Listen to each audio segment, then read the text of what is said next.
I'm Veronica, this is Matt, and welcome back to Piper House, where we renovate our 1889 vacant home in a small town in Nova Scotia. Our last video, you saw us moving our new fridge in, and we had so many comments from people telling us not to move a fridge on its side. We had no idea, but it turns out that was really more about older fridges, and this fridge just needs to be upright for as long as it was sideways before it's plugged in, and it will be. Here we are en route to spend our very first overnight trip at Piper House. Matt found a Sealy Posturepedic mattress on Facebook Marketplace for dirt cheap, so we are good to go. We decided to put the mattress up in the sunroom since that there's no real construction going on in there. Of course, it still is very dusty from all the plaster dust, but that's fine. I cleaned it up and we struggled to get this mattress in the house. It's so thick. And also there's plaster everywhere, plaster and lath and dirt and all sorts.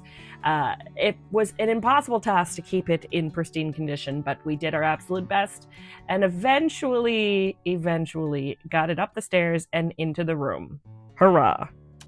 Okay, let's make this house a home. I wanted to make this feel as much like a bedroom as I possibly could.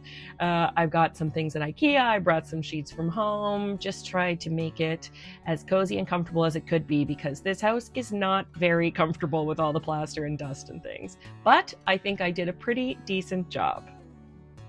Finally ready to start the workday. After spending far too much time getting the room ready, it was ready to make a little bit of food for Matt and I. We did not have time to do much, just some meat and cheese and crackers. But while I was doing this, I look over and I see something in the rubble in the living room there, and it was a little empty spool of thread. Very cool. And then I see something else in the rubble. Oh my God. It's another coin! For any of you who were there last week and saw that we lost a Queen Victoria coin, I found another one. This one is a province of Nova Scotia half-penny token. I will show you a close-up in another video. Also, Jameson, totally open to sponsorships, just saying.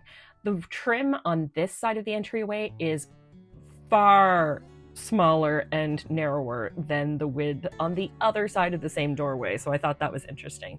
The width on that side is absolutely massive, which you will see very shortly. This trim taking down looks easy here. I removed so many minutes of clips of this.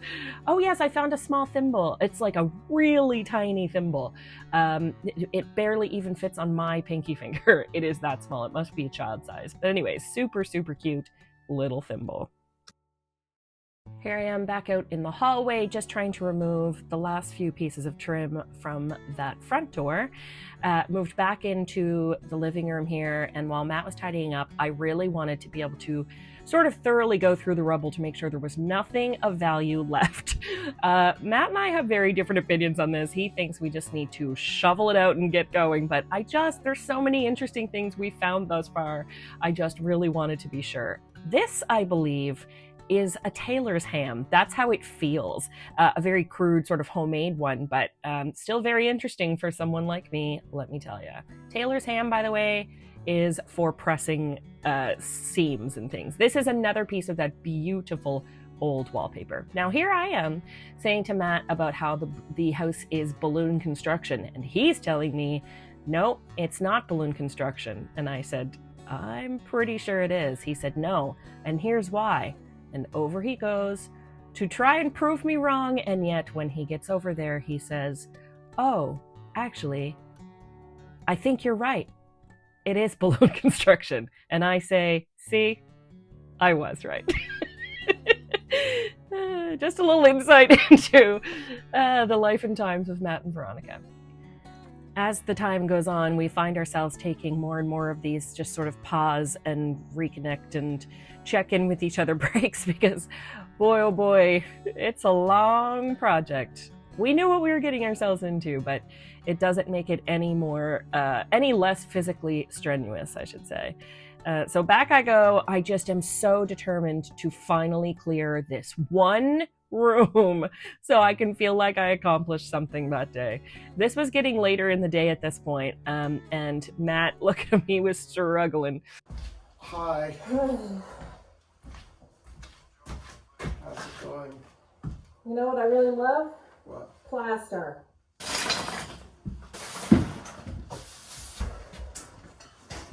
I found an old button. Oh yeah. Oh.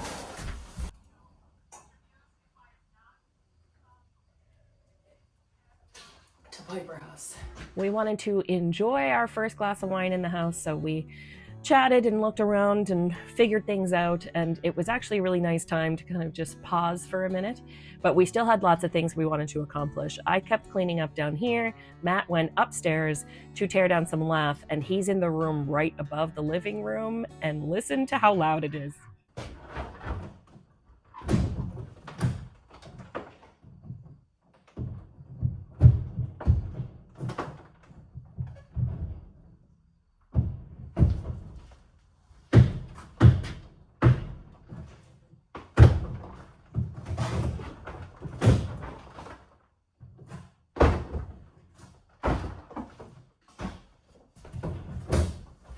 He was still upstairs working, and I had finally cleared the living room, so I thought I'd better just try and take the rest of this trim off so that we can just go full force in the hallway.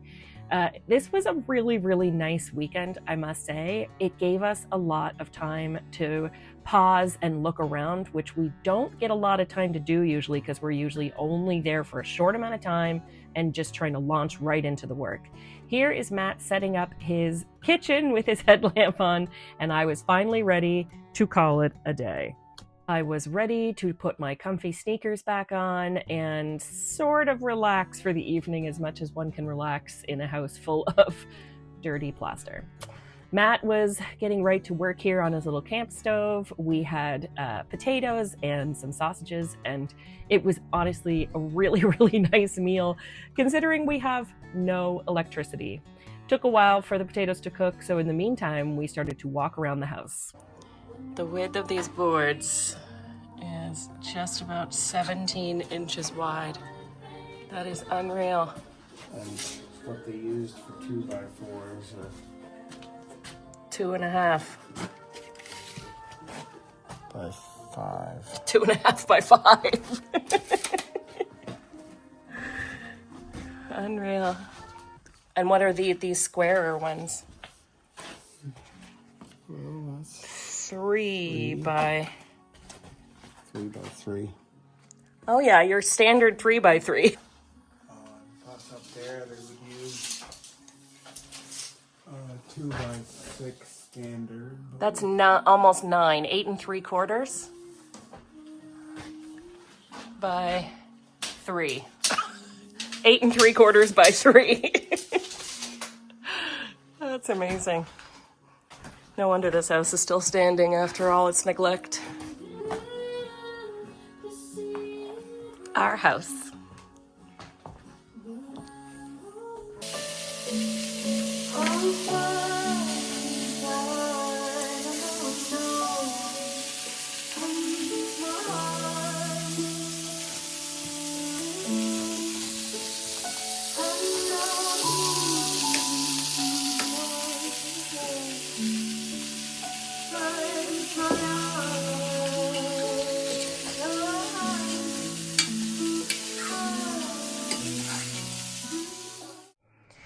This food tasted so good at this point. Honestly, one of our best date nights we've had, sitting in our house, which is still so cool to say. And now it is time to try and to get ready for bed. The hat did work pretty well, I must say. We were still pretty dusty. I had gone to the dollar store that day and found this candle, which I thought would add a little ambiance, and it did. It was wonderful. When I got up in the morning, this was the view. I mean, wonderful. I was so happy to wake up in such a beautiful little space. The next morning, we knew that we needed to finally clear out this front room. It has been such a catch-all spot, especially after we cleared out the piping room. It has just housed every single thing, all of the spindles and drawers and doors that my cousin had brought, any bits of furniture that we had brought, just everything, trim the works. But we really needed to take down these walls, so we really needed to clear the room out, which means taking everything up to the attic, because it's the only room that we're not going to touch from here on out until, I don't know, maybe next year. So up all the flights of stairs and up this really tight little stairwell up into the attic we go. Each of us taking turns carrying things up. It was a pain, but here I go, ready to tackle the day. Jameson, still waiting for that sponsorship. I knew that this trim was going to be a pain, and it was, but it's also by far the biggest, widest, and nicest trim in the whole house. So I had to be extra careful. You guys, that corner medallion was 2 inches thick. I measured it. These boards are just massive. They're 8 inches wide, this trim. Just crazy. And the wood is very old and very sturdy. Here I am showing Matt just how thick these corner medallions are. Just huge and heavy as anything, honest to God. Here I am talking about, what the doors would have been between these 2 rooms. I did uncover some hinge marks that had been covered by plaster. So there were doors here, but we had measured them. You cannot find French doors this wide today. They are really, really wide openings here. The wall is not thick enough to have been pocket doors, so it was definitely French doors. But finding them today, here I am talking again about the thickness of the corner medallions. I was just honestly blown away. They were huge, truly. Back on the stepper I go, trying to remove this trim. I did get it in the end, but like I said, it took much longer than these videos reveal. That was me finding another piece of wallpaper hidden under the trim there. This was a big day because we'd been saving this room until last. It was the last room on the first floor that we really had to gut. I will not miss these ceiling tiles, let me tell you. Very happy to get rid of those. Found this journal, a little glass bottle. It had ink in it, so maybe it was some sort of inkwell hidden up by the window there. More trim. More corner medallions. That's pretty monotonous. I found so many of these cutouts of fashion illustrations, probably from a catalog, hidden up here. Now this space up here had all kinds of things hidden. As you can see, there was some wire, a couple little tin mugs, a piece of curved wood. This room ended up being something of a treasure trove of hidden things in the wall, except most of it unfortunately the mice got to not a lot of intact things, but just dozens upon dozens of things hidden in the walls. So many that I didn't even have the time to stop and keep recording all of it. You can see me pulling things out, but I didn't really get to stop and show you. Here is more fashion illustrations. I can see a little woman's head poking out there. Not sure the purpose of some of this stuff. For instance, the fashion cutouts, not sure. This is a photograph of 3 children. On the back, it says September 1911.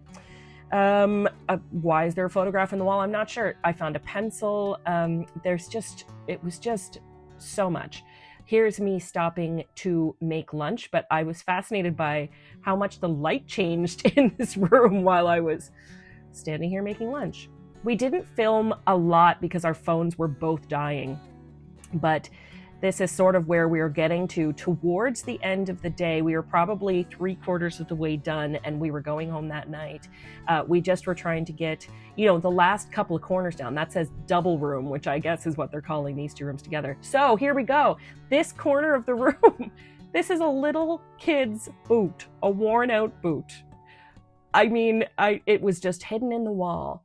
And as I start pulling things out of this one corner right by the front door there's so much stuff, but unfortunately, that's another half of a shoe. A lot of the mice got to the shoes, unfortunately. That's a woman's shoe. These are all turn of the century items.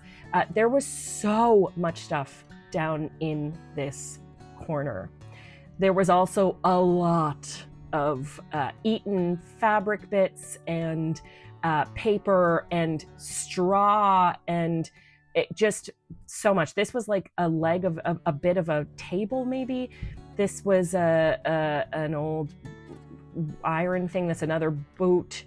It just, the more I pulled out, the more I found. It was just all shoved down in this corner. And yes, the fabric bits, the straw, the paper might be mice, but I don't think there's mice carrying boots around. You know what I'm saying? That's a tiny little pair of scissors. It just, dozens of pairs of boots and shoes and house slippers and just all sorts. It didn't end. And I don't think I've even gotten it all. We kind of came to the end of the day and I was in the way of Matt trying to take down the rest of the ceiling. There's a little wrist gauntlet kind of idea, leather. It just was never ending. But I was also mostly pulling out this, just fistfuls of eaten fabric, paper, straw. This, I think, is like an original electrical outlet box. It's wooden with these hinges on the back. But it was also in the wall. This iron spike was in there too. Another kid's boot. Just fascinating. I have to clean it all up and show you in better light because it was also half filled with straw, all of these things. But this is the end and this is us leaving. Thank you for tuning in, and there's so much more to come. Stay tuned for more Piper House.